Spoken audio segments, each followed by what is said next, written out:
All right, today we're talking about putting together some process slides for the AP art test. We're going to be doing this in Photoshop. You guys ready?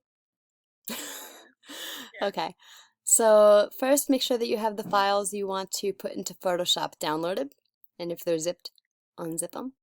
From here, I'm going to put them into one file all at once. Go up to Photoshop File, and down to Scripts, and over and down to Load Files into Stack. So click Browse, and once you're in there, find the folder with your work, click on it, and select the images that you want to load into your layers.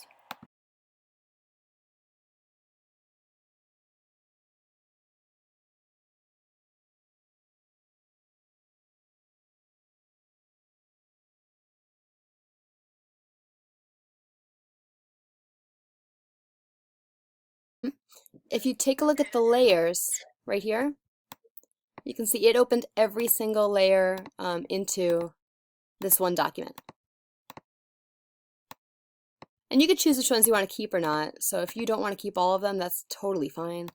In fact, I noticed some of these are live photos, so they're movie documents. And I'm going to click on those movie documents, .mov, and just delete it by pressing that trash can, because that's not going to help anybody. All right. So I have all of these files, 1, 2, 3, 4, 5, 6, 7, 8, 9, 10. You don't need 10. This is probably too many. But what I am going to do is I'm going to click on the top layer, scroll down, hold Shift, and click on the bottom layer. And now I have them all selected at once. All right, now I'm going to transform them.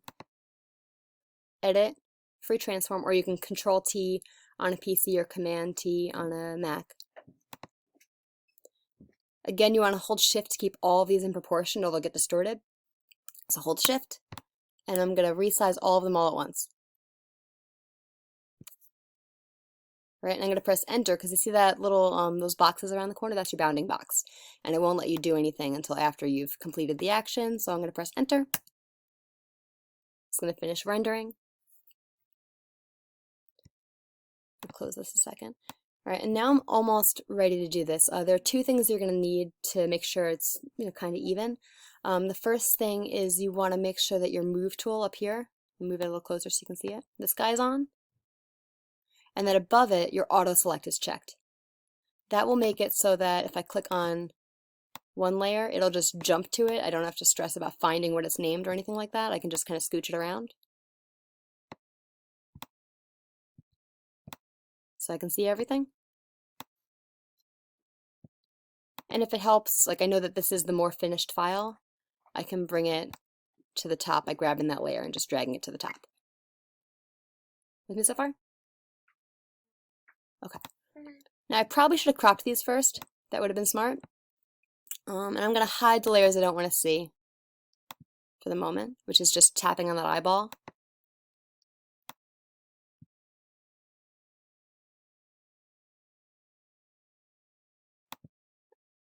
I think I have largely narrowed it down to the images that I want at this point.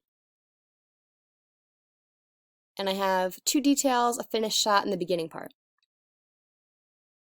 So I'm going to take my finished one and press Command T or Edit Free Transform, hold Shift again, make it large. I really should have cropped this, but that's okay. Press Enter to complete that action. Move this up so I can see it. I'm going to take my detail shot and my other detail shot. I'm selecting both by holding Shift. And I'm going to resize those to be a similar size.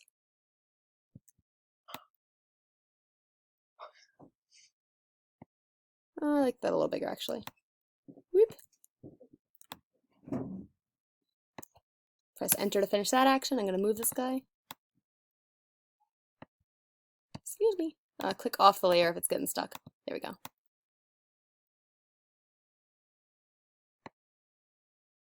And I'm going to make this guy a little bigger too. Command, Edit Free Transform or Command or Control T.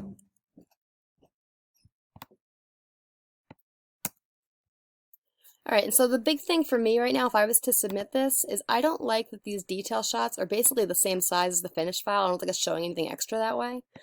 So instead, I'm thinking what I could do, I'm going to grab my crop tool and extend the canvas a little bit.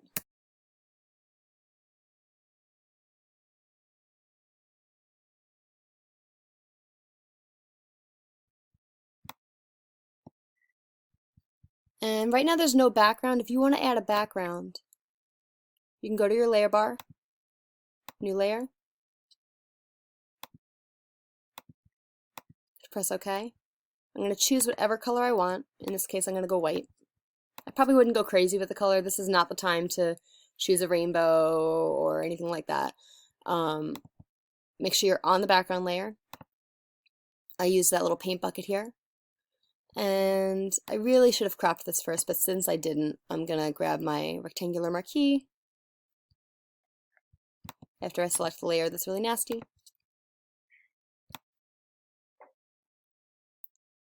Grab the parts that I want.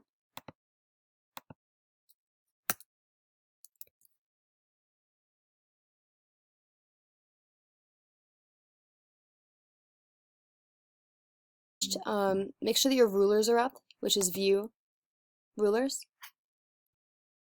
And you can create a snap to guide. So for example, I can click within the ruler and drag a line that will temporarily pop there. And that will let me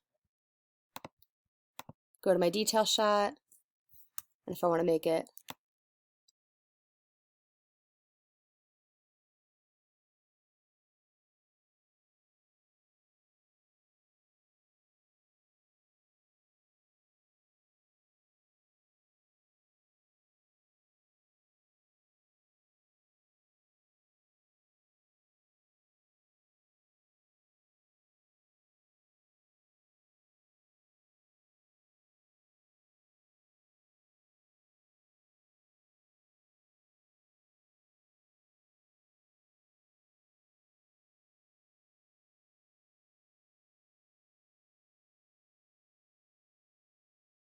so right at the top here, since I'm on my move tool, if I wanted to, I could select multiple layers. So I'm on this one right now, and I'm on this one as well by holding Shift.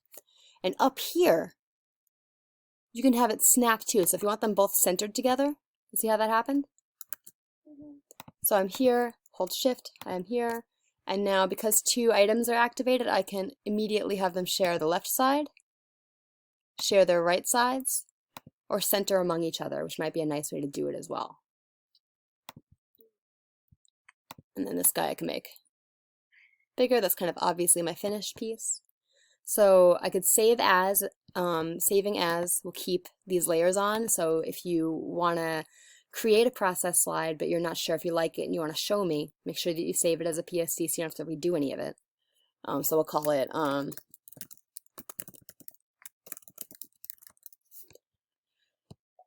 whatever you want to name it. And I'm choosing Photoshop as my dropdown. Press save. But to upload to the test or to upload to Google Classroom if you want, you would go File, Save As, and instead of choosing Photoshop, you would click the drop down and choose JPEG. And when you press Save, you see how all those layers got squished? So it's compressing that file. It's making it really tiny. So that's why we choose JPEG. It's a lot smaller. And you press OK. And you don't even have to rename it because you already named it when you saved it as a PSD. It will be whatever you named it, .jpeg. And then you're good. Questions? Wait, and then can you make it a test file? Oh, yes, excellent. So if you want to make it a test file from there, right, you're going to go up to Image, and Image Size.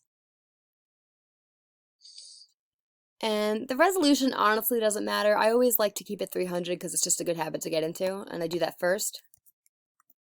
What does matter for a test file is changing it to pixels and making sure the tallest one, is 530 or the widest one is 720. It really doesn't matter either way. I've been doing 530 because that's consistent. And press OK. Make sure your constrained proportions is on. It's right here. and you'll see this big beautiful file that I had is now super tiny, and save it, and that's what they want. That's how you make a test file.